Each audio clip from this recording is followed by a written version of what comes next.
حضرت سیدنا امام جعفر صادق رضی اللہ تعالیٰ عنہ، ان کا ایام بطور خاص ان دنوں میں رجب شریف میں، تو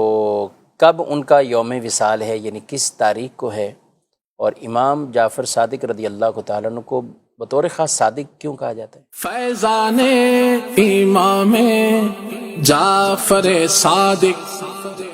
جاری رہے گا انشاءاللہ، ساری رہے گا انشاءاللہ۔ اس میں تو اتفاق ہے کہ امام جعفر صادق رحمۃ اللہ تعالی علیہ کا جو تاریخ ولادت ہے وہ 17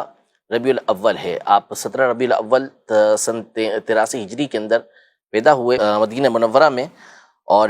آپ کی جو تاریخ وصال ہے اس کے بارے میں مختلف اقوال کتابوں کے اندر موجود ہیں، جن میں سے ایک قول یہ ہے کہ آپ کی جو تاریخ وفات ہے، دنیا سے جو آپ نے پردہ فرمایا، وصال فرمایا، وہ 15 رجب ہے،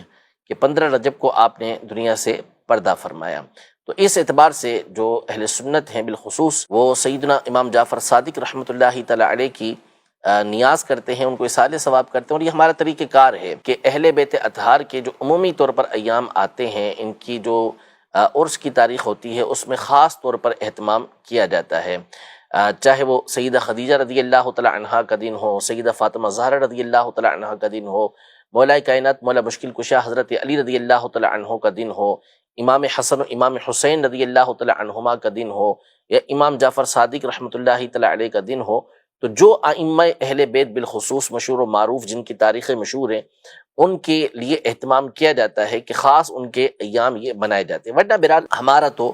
صبح و شام کی یہ دعا ہوتی ہے کہ دو جہاں میں خادم آل رسول اللہ کر، تو یہ ہم دعا کرتے ہیں روزانہ اللہ پاک کی بارگاہ کے اندر، تو یہ تو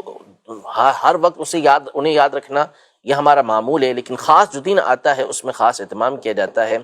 تو بالخصوص امیر اہل سنت کی طرف سے اس کی تاکید ہے کہ 15 رجب کو امام جعفر صادق رحمۃ اللہ تعالی علیہ کا جو عرس مبارک ہے وہ منایا جائے، اور اس میں کنڈے کی نیاز بھی ان کی نیت سے کی جائے۔ امام جعفر صادق رحمۃ اللہ تعالی علیہ کو جو صادق کہا جاتا ہے وہ آپ کی کثرت صدق یعنی سچائی کی وجہ سے کہا جاتا ہے، یعنی بعض خوبیاں وہ ہوتی ہیں کہ جو ہوتی تو مشترکہ ہیں، بہت سارے افراد کے اندر موجود ہوتی ہیں، لیکن کسی کسی کے اندر وہ خوبی وہ وصف نمایاں طور پر ہوتا ہے، اس اعتبار سے وہ مشہور ہو جاتا ہے۔ جیسے حضرت ابو بکر صدیق رضی اللہ تعالی عنہ کی جو صداقت تھی، یعنی آپ کی جو تصدیق کرنا، نبی پاک صلی اللہ علیہ وسلم کی تائید کرنا، اس اعتبار سے آپ صدیق مشہور تھے۔ حضرت عمر رضی اللہ تعالی عنہ کی عدالت مشہور، تو آپ عادل مشہور ہوئے،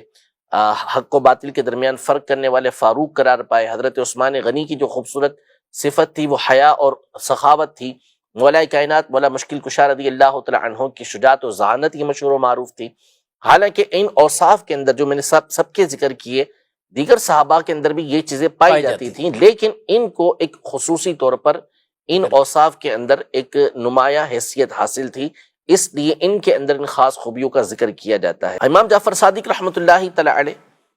ان کے اندر سچائی کی جو صفت تھی وہ دوسروں کے مقابلے میں بہت زیادہ پائی جاتی تھی، اس وجہ سے ان کے لقب کے ساتھ یہ جعفر صادق مشہور ہوا۔